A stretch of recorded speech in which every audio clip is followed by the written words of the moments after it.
మన ప్రభువును రక్షకుడైనటువంటి యేసుక్రీస్తు నామానికే అనంత మహిమ ఘనత ప్రభావం కలుగునుగాక.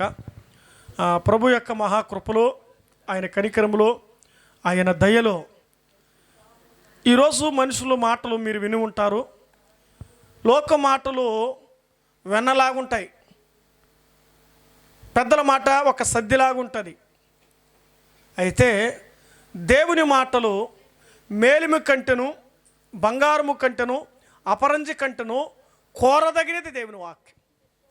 కాబట్టి అమూల్యమైనటువంటి మాటలు ఈ రాత్రి వేళ దేవుడు మనకు అనుగ్రహించడానికి ప్రభువు మనల్ని సజీవులుగా ఉంచాడు. అందులో బట్టి మనం ఎంతగానో ప్రభువుని మనం స్తుతించబద్దులం. దేవా, ఈ రాత్రి వేళ నీ వాక్యమును వినే గొప్ప భాగ్యం, ధన్యత మీరు మాకు ఇచ్చారు తండ్రి. నీకు కృతజ్ఞతలోని మనం ఎంతగానో ప్రభువుని చెప్పాలి. ప్రతి బుధవారం ఆయా స్థలాలలో, ప్రతి సోమవారం ఆయా స్థలాలలో, ప్రతి గురువారం ఆయా స్థలాల్లో, ప్రతి శుక్రవారం ఆయా స్థలాల్లో ఇలాగూ పరిచర్యను దేవుడు ఏర్పరచుకొని తన కృప ద్వారా నడిపిస్తున్నటువంటి దేవదేవునికి మనం ఎంతగానో రుణస్థలం. అనుదినము దేవునితో గడుపుతున్నాం. ఎవరితో? సృష్టికర్త అనే దేవునితో గడుపుతూ ఉన్నాం. రక్షకుడైన దేవునితో మనం గడుపుతూ ఉన్నాం. ఆయన సన్నిధి, ఆయన సౌభాగ్యాన్ని మనం అనుభవిస్తున్నాం, ఆరగిస్తూ ఉన్నాం, ఆశిస్తూ ఉన్నాం, అభివృద్ధి చెందుతూ ఉన్నాం, ఆశీర్వదించబడుతూ ఉన్నాం. ఆశీర్వదించబడ్డాము కాబట్టే ఆయన పాదాల దగ్గర మనం వస్తూ ఉన్నాం. మన ప్రయాణాల్లో, మన రాకపోకల్లో దేవుని యొక్క మహాకృప మన దేహ విషయములోనూ, మన ప్రయాణ విషయములోనూ, మన కుటుంబ విషయములలోనూ దేవుడు కాపాడబడుతున్నందువలన మనం నేటికి సజీవులుగా నిలిచి ఉన్నాం. అందులో బట్టి ప్రభుని మనం ఎంతగానో స్తుతించబద్దలం. మన ధ్యాన శీర్షిక మనము చదువుకున్నటువంటి లేఖన భాగాల్లో అంటే 7 సంఘాల గురించినటువంటి వివరాన్ని మనం ధ్యానం చేస్తూ ఉన్నాం. అందులోనే మనం వచ్చిన ధ్యానించక మునుపు వాక్యానికంటే ముందుగా మనం ప్రార్థన చేసుకుందాం. మీరున్న స్థలాల్లోనే ప్రత్యక్షంగా వింటున్నవారు మీరు, పరోక్షంగా చూస్తున్న యూట్యూబ్లో చూస్తున్న మీరందరూ కూడా దేవుని సన్నిధిలో ఏకీభవించాలని ప్రభు పేరిట మనవి చేస్తూ ఉన్నాను. మహాగణుడైన తండ్రి, మా రక్షకుడా, మీకు స్తోత్రములు, వందనాలు చెల్లిస్తూ ఉన్నాం. విలువైనటువంటి నీ మాటల చేత వినబోతున్నటువంటి ప్రతి ఒక్కరితో మీరు మాట్లాడండి. నీ వాక్యము అద్దము వంటిది, సుత్తి వంటిది ప్రభువా, ఖడ్గము వంటిది ప్రభువా, నీరు వంటిది తండ్రి. నీకు స్తోత్రాలు. ఈ రాత్రి వేళ విన్నబోయే వాక్యము ద్వారా పెర్గమా సంఘములో ఉన్నటువంటి విశేషాలను మా జీవితాలతో మీరు మాట్లాడమని, మాకు నేర్పించమని, మయ ప్రభు మీ కొరకై, మీరు రాకడ కొరకై మమ్మల్ని ఆయాతపరచమని, వింటున్న వారందరి జీవితాలతో ఒక వైవిధ్యంగా నూతనమైన కోణాలతో మాట్లాడి కృపదయ చేస్తారని యేసుక్రీస్తు నామమును బట్టి ప్రార్థించి వాక్యభాగం కొరకై అడిగి వేడుకొనుచున్నాము తండ్రి, ఆమేన్. మంచిది. దైవ గ్రంథంలో ఉంచి ఈ పూట ప్రకటన గ్రంథం చదువుదాం రండి. బైబిల్లో చివరి పుస్తకం కదండి. ఉన్నదా పేపర్లు ఏమైనా బైబిల్లో ఉంటే మంచి, దేవునికి స్తోత్రం. కొంతమంది బైబిల్ గ్రంథంలో చివరి పుస్తకాల పేపర్లు ఏమి ఉండవు. ప్రకటన గ్రంథం అంటే ఏముంటుందా, కష్టంగా అంటే కొందరు బైబిల్లో, కొందరు భద్రంగా బైబిల్ని అంటించి పెట్టుకున్న వాళ్ళు కూడా ఉన్నారు బైబిల్ గ్రంథాన్ని. సరే, చదువుకుందాం రండి. ప్రకటన గ్రంథం 2వ అధ్యాయము 12వ వచనం నుంచి 17వ వచనం దాకా చదువుకుందాం. నేను చదువుతూ ఉన్నాను, జాగ్రత్తగా ఆలకించాలని ప్రభు పేరిట మీకు మనవి చేస్తూ ఉన్నాను. పెర్గమలో ఉన్న సంఘపు దూతకు ఇలాగు వ్రాయుము. వాడిన 2 అంచుల గల ఖడ్గము గలవాడు చెప్పు సంగతులేవనగా, సాతాను సింహాసనం ఉన్న స్థలములో నీవు కాపురం ఉన్నావని నేను ఎరుగుదును. మరియు సాతాను కాపురమున్న ఆ స్థలములో నా యందు విశ్వాసి అయి ఉండి నన్ను గూర్చి సాక్షి అయిన అంతెపోయిన వాడు మీ మధ్య చంపబడిన దినములోను నీవు నా నామమును గట్టిగా చేపట్టి నా యందలి విశ్వాసమును విసర్జింపలేదని నేను ఎరుగుదును. అయినను నేను నీ మీద కొన్ని తప్పిదములను మోపవలసి ఉన్నది.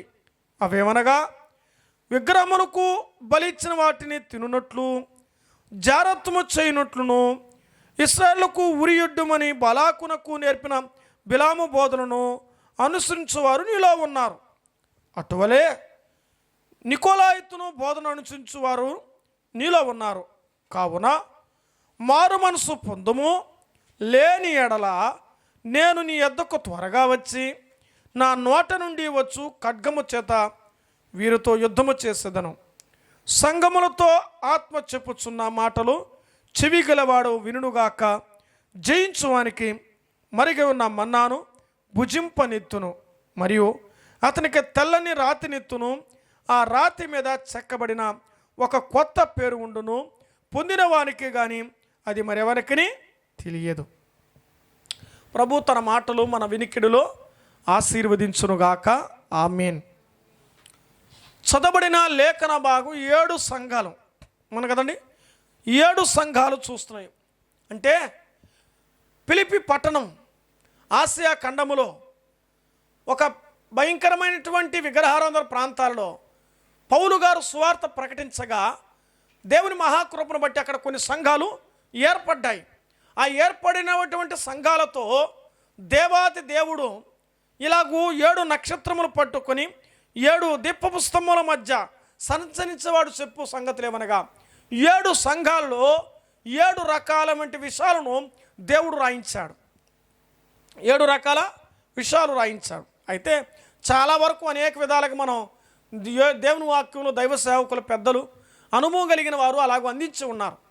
పరిశుద్ధాత్మ దేవుడు వారికి ఏదైతే ప్రేరేపించాడో, ప్రభు వారితో ఏది మాట్లాడాడో అది చాలా వరకు ఒక్కొక్కరు ఒక్కొక్క కోణములో దేవుడు వారితో మాట్లాడి ఉంటాడు. పరిశుద్ధాత్మ దేవుని నడిపింపును బట్టి దేవుడు నాకు ఇచ్చిన తలంపులు మీ మధ్య కొన్ని పంచుకోవడానికి ఇష్టపడుతూ ఉన్నాను. ఆ పంచుకోబడుతున్నటువంటి దేవుని వాక్యములో ఏ సంఘాన్ని గురించి చదువుకున్నామంటే పెర్గమ. ఆ పేరుకు అర్థం ఏమంటే దుర్గమని అర్థం. పెర్గమ సంఘం అంటే దుర్గం అంటే ఒక రక్షణ కలిగింది. అంటే ఇంకా మేము బాగా చెప్పాలంటే పురాతన కాలం మన దగ్గర చంద్రగిరి కోట ఉంది. మీరు చూసారా? ఏ కోట? చంద్రగిరి కోట. ఎంట్రన్స్లోకి వెళ్తుంటుంది. పెద్ద పెద్ద రాళ్లతో కట్టబడి ఎటుంటుందంటే ఒక పారి గోడది. మళ్ళీ లోపలికి పోతే కోట ఉంది. కోటలోనికి రావాలంటే దాదాపు కొంత దూరం ప్రయాణం అవ్వాలి. అంటే ఒక దుర్గమై ఉన్నట్టుగా చూస్తున్నాం. ఆ దుర్గాన్ని దాటి రావంటే చాలా కష్టం, చాలా కష్టం. వంక సందర్భంలో రాయబడుతుంది, ఆనాటి పిల్లరు పారి గోడలో 8 బస్సులు నిలబెట్టచ్చట దానిపైన. చరిత్ర గ్రంథాలు చదువుతున్నప్పుడు అంత వెడల్పు ఉంటాయంట. అంటే అది ఎప్పుడు కొట్టి ఎప్పుడు దాల్చుకొని దాన్ని ఎక్కి ఎప్పుడు రాగలరు. బస్సులు తిరగలిగినంతటువంటి ప్లాట్ఫామ్ దానిపైన ఉంటుంది. అంటే అంత వెడల్పు కలిగినటువంటి దుర్గాలు ఉన్నట్టుగా కూడా చరిత్రలో రాయబడిన విషయాలు మనం చూస్తాం.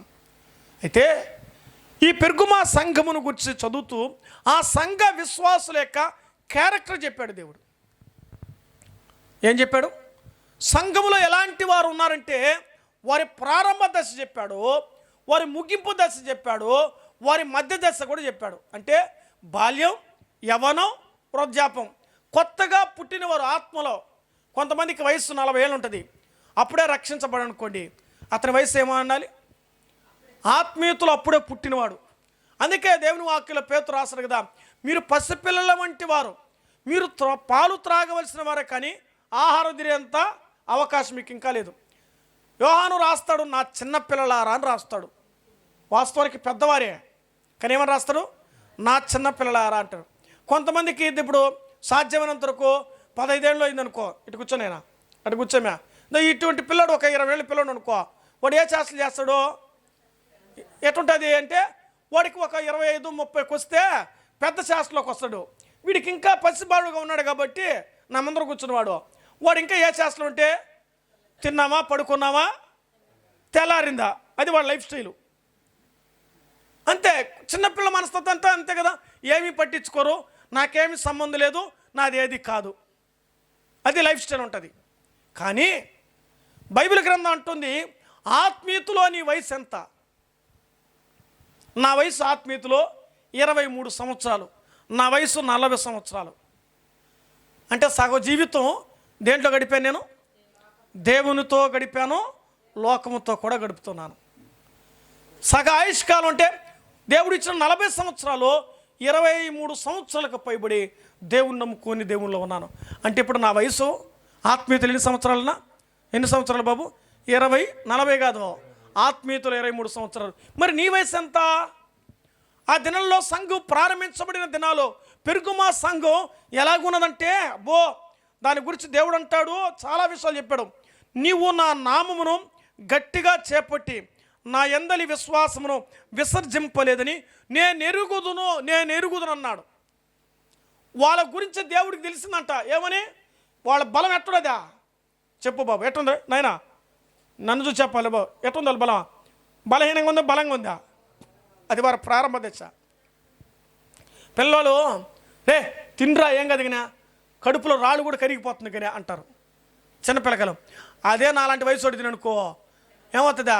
రాళ్ళు తీయాల్సి వస్తుంది. అర్థమైందా? కిడ్నీలో రాళ్ళు తీయాలి. మళ్ళా వాళ్ళకేమో అరిగిపోతుంది, కరిగిపోతుంది. మనకు అరగదో, ఆపరేషన్ అవుతుంది. అది తేడా. అంటే వారు ఎలాంటి వారంటే గట్టిగా ఉన్నారు. దేంట్లో? విశ్వాసములో గట్టిగా ఉంది పెరుగుమా సంఘం ప్రారంభ బాల్య దశ. మరి నువ్వు ఎలాగున్నావంటే, మొదట్లో ప్రభు నమ్ముకున్నప్పుడు కూడా మనం ఎట్టుంటావా? భక్తి, ప్రార్థన, సహవాసం, టైం అయిపోతుందని, అబ్బో ఎంత నిష్టో, ఎంత ప్రేమో. ఎన్ని రోజులా? ఒక మాట మీకు బాగా అర్థంటే, కొత్త పెళ్లి జంటలాగా ఉంటుంది భక్తి. సంవత్సరం వరకే. అర్థమవుతుందా? సంవత్సరం వరకే. ఆలోచన చేయండి. 6 నెలలకి అందరికీ అర్థమైపోతుంది వాళ్ళ క్యారెక్టర్. 3 నెలలకి మౌనంగా ఉంటారు. 6 నెలలకి అందరికీ అర్థమైపోతుంది. సంవత్సరాల కదా ఏమండి వాళ్ళ జీవితాలంతా అర్థమైపోతుంది. మన భక్తి జీవితం కూడా అలాగే ఉంటుంది. ఏమండి మీరు బాగా ఆలోచించండి. అంటే ఎందుకు ఇలా పోల్చి మాట్లాడుతున్నామంటే, ప్రారంభం ఉన్నటువంటి విశ్వాసం, ప్రారంభం ఉన్నటువంటి భక్తి, ప్రారంభం ఉన్నటువంటి జీవితం ఎట్లుంటుందంటే గట్టిగా ఉంటుంది. గట్టిగా ఉంటుంది. ఆలోచన చేస్తాం. ఆ గట్టిగా ఉన్నది రోజు రోజుకి ఏమైపోతుంది తెలిసిన? అదే కొండను కూడా కొట్టే కొద్దికి ఏమైంది? కొండ కూడా ఏమవుతుందంటే కొట్టే కొద్దికి అది కరిగిపోయినట్టుగానే మన భక్తికి పోయే కొద్దికి. ప్రారంభంలో మీటింగ్లు అయినప్పుడు 6:30కి వచ్చారు, 6 గంటలకు వచ్చారు ప్రారంభంలో. మళ్ళీ 6:30, మళ్ళీ 7, మళ్ళీ 7:30, మళ్ళీ 8, మించితే 8:30, మించితే 9 కూడా అవ్వచ్చు. ఏమరంటే అప్పుడుకి ఉన్నది వేరు. అప్పుడు ఏదో అప్పుడు వచ్చినాము. ఇప్పుడు ప్రతిసారి రోజు మీటింగ్ అంటే ఆడరమ్మంటామన్నా? రోజు అన్నదనొద్దు, ఒక పొట్టే తిను. ఈరోజు వదిలేసి రేపు తినగలం ఎవరన్నా? అట్ట కాదు. లోకం అవసరము, దేవుడు అవసరమే, భక్తి అవసరమే, భజన అవసరమే. అర్థమైందా? రోజు మనం బ్రతుకుతున్న జీవితంలో వారి విశ్వాసం బలంగా ఉందంట.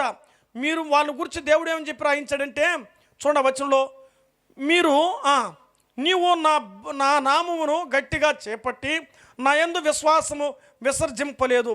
గట్టిగా ఉన్నది విశ్వాసం. ఏ విశ్వాసం అంటే కొండలో పెక్కలింపగలిగినంత విశ్వాసం. ఫస్ట్లో దేవుని నమ్ముకున్నప్పుడు ఒక్కసారి మేలు జరిగింది అనుకో, బాగా జరుగుతుంది భక్తిగా ఉంటాం. ఆ విశ్వాసం కొన్ని రోజులకి జరగలేదు అనుకో, ఏమో లేదు లెక్క, ప్రార్థన చేసుకున్నానా, మందిరానికి వెళ్తున్నానా, మా ఇంటి మీదకే వచ్చినాయి బాధలన్నీ. మా ఇంటి మీదనే వాళ్ళు బాగుండారు, వాళ్ళు బాగా నవ్వుకుంటున్నారు, మేము ఏడుస్తున్నాం. వాళ్ళు బాగా తింటారు, మేము తినలేకపోతున్నాం. తినేవాడికి వదదినం ఉందా? తిన్నవాడికి వదదినం ఉందా? మీకు బాగా ఇంకా మీకు అర్థం ఉంటాయి. మసాలా తినేవాడికి కడుపు నొప్పి వస్తుందా? నీళ్ళను తాగినవాడికి కడుపు నొప్పి వస్తుంది. అంటే మసాలా మైకం అది పైతం అయిపోతుంది వాళ్ళ జీవితాల్లో. ఆలోచన చేయండి. మన జీవితాలలో మన విశ్వాసాన్ని గట్టిగా పట్టుకోవాలి. అది పిండి అయిపోకుండా, అది నుజ్జైపోకుండా కాపాడుకోవాలి. అంటే అంత ఆసక్తిగా ఉండాలి. ఈరోజు పలాంట్లో ప్రార్థన, పలాంట్లో కూడికట్టే ఏమోలా ఉదయకాలం సిద్ధపడిపోవాలి, టైం టేబుల్ వేసుకోవాలి, త్వరగా త్వరితముగా రావడానికి ప్రయత్నం చేయాలి. పోదావులే కానీ అనకూడదు. దేవుని సన్నిధికి ప్రతిరోజు మనం ఏగానో అటెండ్ అవ్వాలి. అయింది ఇక్కడ షాలేం స్వరంలో మనం ప్రతిరోజు ఏమవుతున్నాం? అటెండ్ అవుతున్నాం. కరెక్ట్గా ప్రతిరోజు అటెండ్ అవుతున్నాం మనం. ఈరోజు ఇక్కడని అలాగ సిద్ధపడడానికి ప్రభు మనకు అనుగ్రహించాలి. ఉదయకాలంలో ఏం చేయాలి? ప్రార్థన చేయాలి. ప్రభువా, నా విశ్వాసం లోకంలో ఈరోజు కలిసిపోకూడదు ప్రభువా, నేను సాగిపోవడానికి కృపదయచే ప్రభు అని అడగాలి మనం. అందుకే ఇక్కడ రాయబడిన మాటలు వారి గురించి రాయబడితే, వారు నామాన్ని గట్టిగా పట్టుకున్నారు. నువ్వు నా నామమును గట్టిగా చేపట్టి, గట్టిగా ఉంది నామం. ఏ నామం? యేసుక్రీస్తు నామం. అన్ని నామముల కంటే పై నామం. ఇది క్రియస్తేశ్వరం. ఏమండి? అన్ని నామముల కన్న పైనామము క్రీస్తేసు నామము, ఎన్ని తరములకైనా గణపరచదగిన క్రీస్తేసు నామము. యుగ యుగాలు తరతరాలు ఆ నామస్మరణలో గణపరిచిన కొనియాడన అది తరగని గని, అది ఒక ధ్వని. ఆ గనిని, ఆ ధ్వనిని మనం మన కంఠాలతో ఏం చేస్తున్నాం? భజన చేస్తున్నాం. అందుకే మనం భాగ్యవంతులయ్యాం. ఎవరైతే భజన చేస్తారో వారు భాగ్యవంతులు అవుతారు. భజనలో భాగ్యం ఉంది. ఏమండి? అర్థమైందా? భజనలో ఏముంది తెలిసిన? మనం భాగ్యవంతులు అవుతున్నాం. ఈ వాక్యం బట్టి మీరు గట్టిగా ఉన్నారు విశ్వాసములో, నా నామములో గట్టిగా ఉన్నారని చెప్పినటువంటి వారి జీవితాలలో ప్రభు వారి గురించి రాశాడు. వారి ప్రారంభం బాగున్నది, కానీ వారు ప్రారంభంలో చక్కగా వచ్చారు, చక్కగా నిలబడ్డారు, చక్కగా నడిచారు. ఫస్ట్లో బాగుంటుంది. నేను వేసుకున్న షర్ట్ కూడా ఫ్రెష్గా కనిపిస్తుంది. ఒక 10 సార్లు ఉతికి షర్ట్ ఏమవుతుందా? కలరే పోతుంది. ఇది కరెక్ట్ మాట. షేడ్ అయిపోతుంది, కలర్ పోతుంది, ఇంకా ఏమైపోతుంది? ఎక్కువ మీన్స్ చినిగి కూడా పొడుస్తుంది. అప్పుడు అంటారు, సార్ షర్టే చినిగిపోతే మా భక్తి చినిగిపోతుంటే చినిగిపోతుంది. చినిగిపోకుండా ఏం చేయాలా? కొంతమందికి షర్ట్లు తక్కువ ఉంటే ఆ చినిగిపోయిన షర్ట్ కూడా ఏం చేస్తారు? వాళ్ళ కుట్టేసుకునే వాళ్ళు ఎంతోమంది, ఆ షర్ట్ కూడా లేని వాళ్ళు ఎంతోమంది ఉన్నారు. అర్థదా? కరోనా కాలంలో షర్ట్ కూడా తీసుకున్నారు. ఎవరు తీసుకున్నారా? వద్దు నాయన, నోటికే కరోనా వచ్చింది. ఏదా నోటికంటే డబ్బు నోటికి, షర్ట్కి కూడా కరోనా ఉంటుంది. అవునా? మన ఎక్కడికైనా పోతే ఫస్ట్ ఏం చేయనవా? షర్ట్ అంతా ఇప్పేనాం. అది ₹1,00,000 షర్ట్ కావచ్చు, 10,000 రూపాయల షర్ట్ కావచ్చు, 500 షర్ట్ కావచ్చు, 100 రూపాయల షర్ట్ కూడా కావచ్చు. ఇప్పుడు ఇసిరేనాం. అయ్యో ఇది 10,000 రూపాయలు పెట్టుకుని షర్టు అని మనం దాని విలువ ఇస్తున్నామా? ఇసిరాడేస్తున్నాం ముందు. దాంట్లో ఆడ మనం తగులుకునేదేమో అని అర్థమవుతుంది. మన మనసులో ఎలాంటి వారంటే మార్పు చెందుతున్న వారం. అయితే వాళ్ళ ప్రారంభంలో చక్కగా నడిచారు, చక్కగా భక్తి జీవితాన్ని వారు కొనసాగిస్తూ వచ్చారు. బాగుంది వాళ్ళ భక్తి జీవితం. కానీ రోజు రోజుకి వాళ్ళ జీవితాల్లో దేవుడు రాశాడు. వీరి జీవితాల్లో రాయబడిన మాట మనం గమనిస్తే మెప్పు ఉంది, తప్పు ఉంది. వీళ్ళు ఈ మాట గుర్తుపెట్టుకోవాలి. వీళ్ళ దగ్గర మెప్పు ఉంది, తప్పు ఉంది. ఇప్పుడు మనకేం కావాలి? మెప్పు కావాలంటే ముప్పు తప్పదు. విజయం కావాలంటే శ్రమ కావాలి. ఏమండి? పరిగెత్తే పందులో నీకు విజయం ఇవ్వాలంటే పరిగెత్తకుండా ఎవరు ప్రైజ్ ఇస్తారా? అర్థమవుతుందా? బంగారు కావాలంటే కొలిమిలో కాల్చబడాలని గతంలో విన్నాం. అది పైవచనంలో శ్రమల కొలిమి అని మనం చదివాం. అందుకే దేవుని వాక్యంలో రాయబడిన మాట, మీకు శ్రమ కలుగును. ఎన్ని దినాలు? 10 దినములు శ్రమ కలుగును, మరణం వరకు నమ్మకంగా ఉండని ముందుగానే స్మరణ సంఘంతో దేవుడు మాట్లాడాడు. అయితే ఇప్పుడు మనం చదువుకున్న వాక్యములో ఈ పెర్గమా సంఘమును గురించి చూస్తే ఈ సంఘములో మెప్పు ఉంది, తప్పు ఉంది. ఏముంది? మెప్పు ఉంది, తప్పు ఉంది. కాబట్టి తప్పు ఉన్నప్పుడు వాళ్ళ జీవితంలో ఈ సంఘంలో భక్తి ఉంది, బలహీనత ఉన్నది. ఈ భక్తి రోజు రోజుకు పెరిగే కొద్దికి, తరిగే కొద్దికి, భక్తి తరిగిపోయే కొద్దికి వాళ్ళ నిజ స్వరూపాలు బయటపడిపోయాయి. వాళ్ళ నిజ స్వరూపాలు బయటపడ్డాయి. వారిలో ఉన్న తప్పులు అని రాయబడింది. తప్పు కాదు, తప్పులు బహువచనం. మీకు కావంటే ఈ వచనంలో చూడండి, మనం చదువుకున్నాం కదా, వాక్యంలో మనం చదివాం. వారి గురించి దేవుడిని చెప్పాడు. మనం చదువునైనా ఎక్కడ చదివాం వాక్యం? వారిలో తప్పిదమ్ములు అని రాయబడింది.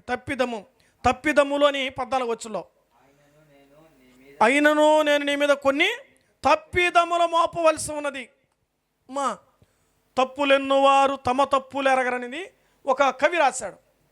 తప్పులెన్నువారు ఎంత సోపైన పక్కనాల గురించి చెప్తాం, మనం చూసుకోం. ముందు మనం ఏం చేయాలి? మనం చూసుకోవాలి, ఎదుటి వాళ్ళకి చెప్పాలి. ఈరోజు మనం ఒకరి మందిరానికి పిలవాలంటే మనం ఎలా ఉండాలి? పిలిచే యోగ్యతలో ఉండాలి. మనం ఒకరికి మనం ప్రార్థన చేయాలంటే ఆ ప్రార్థనకు ఫలితం రాగలిగిన యోగ్యత మనకు ఉండాలి. ఒక వ్యక్తి జీవితంలో బాగు చేయాలంటే ముందు బాగుపడిన అనుభవం ఉండాలి మనకు. ఇవేవి లేకుండా ఏం అనుభవించకూడదు, ఎవరికి చెప్పలేం కదా. అర్థమవుతుందా? ఒక వస్తువును మనం కొన్నామంటే వాడకుండా దాని వాల్యూని చెప్పలేము. ఒక వాచ్ వాల్యూ చెప్పాలంటే అది వాడు చూడాలి. బ్రదర్ ఈ వాచ్ కట్టుకున్నాను చూడు అన్నాను, ఒరే నీ స్టైలు బాగుందిరా అన్నాను. ఒక పిల్లని ఈరోజు, సార్ ఏదిరా నీ స్టైల్ అన్నాను. నా వాచే కదా సార్ అన్నాడు. వాడు రోజుకో వాచ్ కడతాడు. వాడు స్టూడెంటు స్కూల్లో రోజుకో వాచ్ కడతాడు. ఒరే నాయనా నీ స్టైలు మారింది అని పాడిందిరా ఒక ఆమె, నీ సంగతి ఏంటని అడిగాను. అప్పుడు సార్ నా వాచే కదా సార్ అన్నాడు. ఇంకో స్టైల్ కూడా ఉందన్నాడు. వాడు ఏం చెప్పాడా, సెంట్ అన్నాడు. ఏందట 8వ తరగతి వాడు, 8th క్లాస్ పిల్లోడికి ఏం కావాలి? ఇప్పుడు స్టైల్ ఏందా, నా కమ్మ మారింది, ఇది స్టైలు. సిలువు మారింది ఈ రోజుల్లో. ఏడా అది కాదండి, ఇక్కడ కూడా గొంతు కూడా వేస్తారు స్టైళ్ళు, టాటూస్. ఏమి స్టైల్లో ఏమి జీవితాలో కావాల్సింది ఎదుటోడు మెచ్చుకోవడానికి. ఏమండి దేవుని పిల్లకి ఇవి తగవు. స్టాట్యూలు, ఆ తర్వాత స్టిక్కర్లు, ఆ తర్వాత చెయ్యిళ్ళు. అర్థమవుతుందా? లోకం చేసిన ప్రతి పని మన మీద ఉండకూడదు. వాళ్ళు సపరేట్ వాళ్ళు క్రైస్తవులు ఎప్పుడు చూసిన వాళ్ళు వెరైటీగా ఉంటారయ్యా. వాళ్ళ తీరు వేరు, వాళ్ళ విధానం వేరు, వాళ్ళ నడక వేరు, వాళ్ళ భక్తి వేరు, వారి సావాసం వేరు, వారి తిండి వేరు, వాళ్ళ విధానమే వేరు అని చెప్తారు. ఎవరా? అన్యుల దగ్గర ఉన్నటువంటి సాక్ష్యం కావాలి. క్రైస్తవం అంటే అదే దేవుడు కోరాడు, అది కోరుకున్నాడు. ఇక్కడ వారి జీవితాలు అన్నాడు.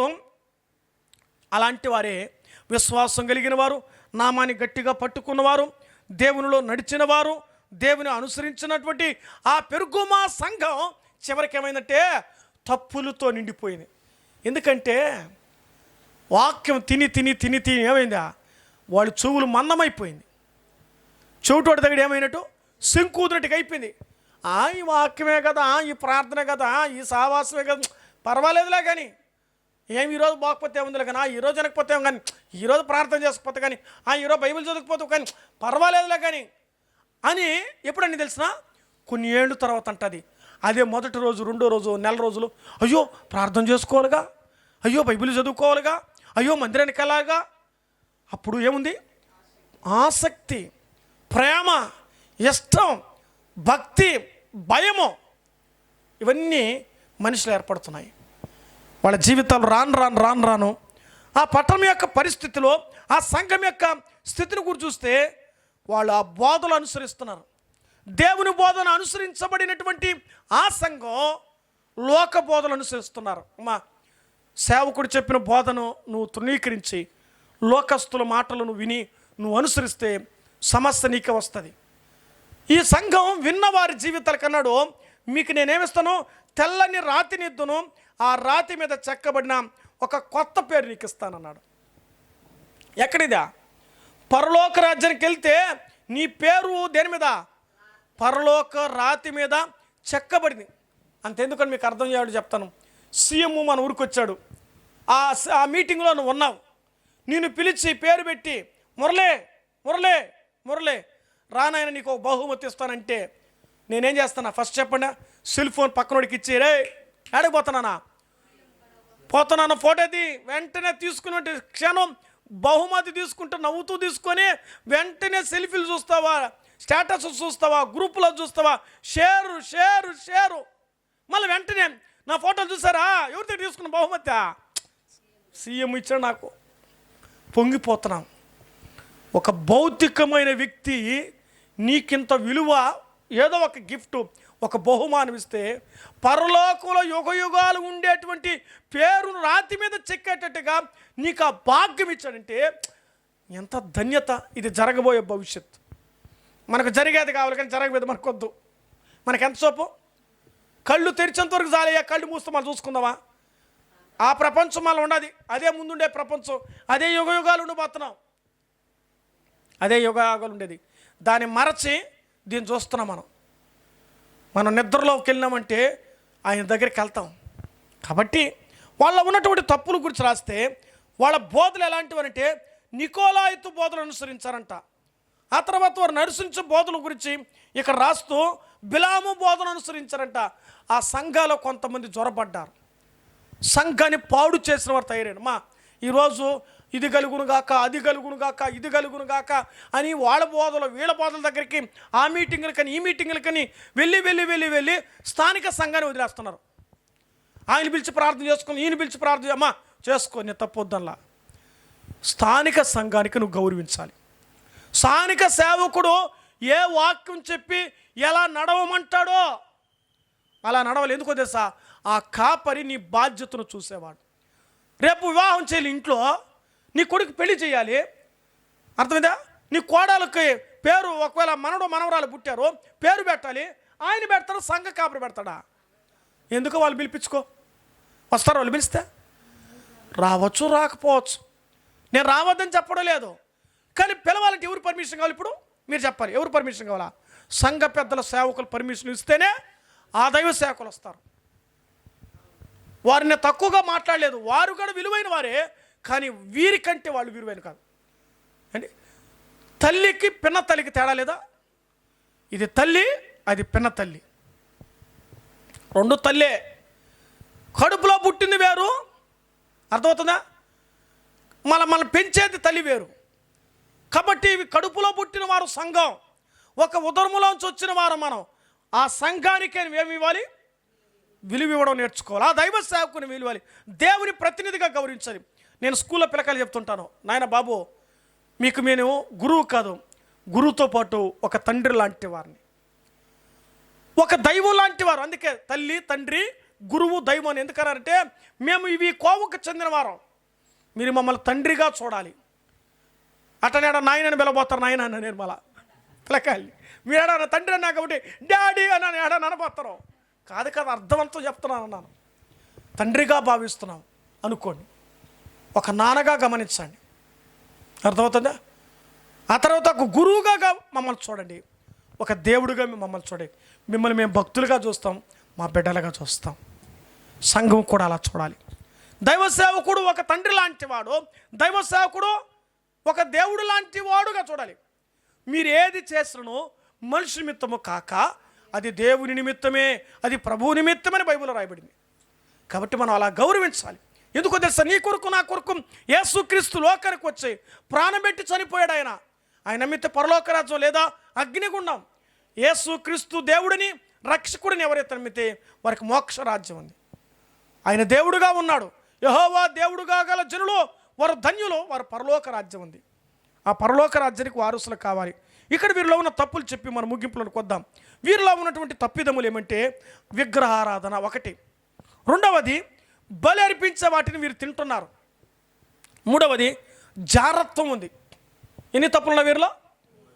నికోలాయితో బోధన అనుసరిస్తున్నారు. మళ్ళా వారు అనుసరించే బోధన నాలుగవది, అర్థమైందా? నికోలాయితో బోధన అనుసరిస్తున్నారు. ఆ తర్వాత ఎవరు బోధ? బిలాము బోధన అనుసరించే రకరకాలుగా వాళ్ళు ఏమంటే 5 రకాల తప్పులు వారిలో మోపబడుతూ వచ్చాయి. అందుకే దేవుడు సరిచేస్తూ మాట్లాడుతున్నాడు. ఏమన్నాడు? ఇదిగో నేను మీ యొద్దకు వచ్చానంటే నా నోటి నుండి వచ్చు ఖడ్గము చేత వారితో నేను యుద్ధం చేస్తాను. ఎవరు వారు? ఎవరైతే తప్పిపోయారో వారిని దేవుడు చూస్తాడు, వారితో యుద్ధం ఆడతాడు. దేవునితో ఒక విశ్వాసి యుద్ధం చేసి జయించగల వాళ్ళ వల్లగా చేత కాదు. నువ్వు ఇంట్లో యుద్ధం చేసి గెలవచ్చు, ఈదులో యుద్ధం చేసి గెలవచ్చు, కానీ దేవునితో యుద్ధం చేసి జయించలేవు నేస్తమా. అందుకే నువ్వు అర్థం చేసుకో, దేవునికి విరోధమైన తప్పులు చేయొద్దు. విగ్రహారాధన పాపం అన్నాడు, ఆ బలి అర్పించేవాడు తినడం పాపం అన్నాడు. అంత మాత్రమే కాదు, వారి బోధలు, వారు లోకానుసారమైన బోధలు, ఇష్టాను తింటారు, తాగుతారు, తిరగతారు, ఎంజాయ్ చేస్తారు. ఇవన్నీ దేవునికి అసహ్యమైన కార్యాలు. వారి జారత్వం అంటే ఏం బాబు? జారత్వం అంటే అర్థం తెలుసా? పెళ్ళి కాకముందు చేసేదని జారత్వం అంటారు. వ్యభిచారం అంటే పెళ్ళైన తర్వాత చేస్తుందని వ్యభిచారం అంటారు. ఈనాడు ఇవి చేస్తున్నారు సంఘం. అంటే ఆ సంఘంలో ఏముంది? జారత్వం ఉంది. పెళ్లి కాకముందు యవనస్తులు, యవనరాళ్ళు పాపాలు చేస్తున్నారు, వాళ్ళ బోధన అనుసరిస్తున్నారు. కొన్ని యూట్యూబ్ ఛానల్లో వ్యక్తిగతంగా వింటూ ఉంటే కాలేజీలకని వెళ్తూ మందులకి, సిగరెట్లకి, గుట్కాలకు మత్తులు కొంతమంది చూస్తున్నాం. ఉండలేకుండా వాళ్ళ జుట్లు వాళ్ళు బీక్కొని ఆడపిల్లలు, మగపిల్లలు విపరీతంగా లోకానికి, పాపరికి, డ్రగ్స్కు అలవాటైపోయి చనిపోతున్నారండి. లాస్ట్కి తల్లిదండ్రులు కాకుండా పోలీస్ స్టేషన్ తమ కన్న బిడ్డల్ని పోలీస్ స్టేషన్ అప్పగిస్తున్నారు. ఆ మత్తు వాళ్ళ జీవితానికి అంత ఘోరం చేస్తూ ఉంది. అందుకే యవనస్తులు జాగ్రత్తగా ఉండాలి. తల్లిదండ్రుల మాటని బాగుపడితే వాళ్ళ జీవితం పరలోకం అనుభవిస్తారు భూమి మీద.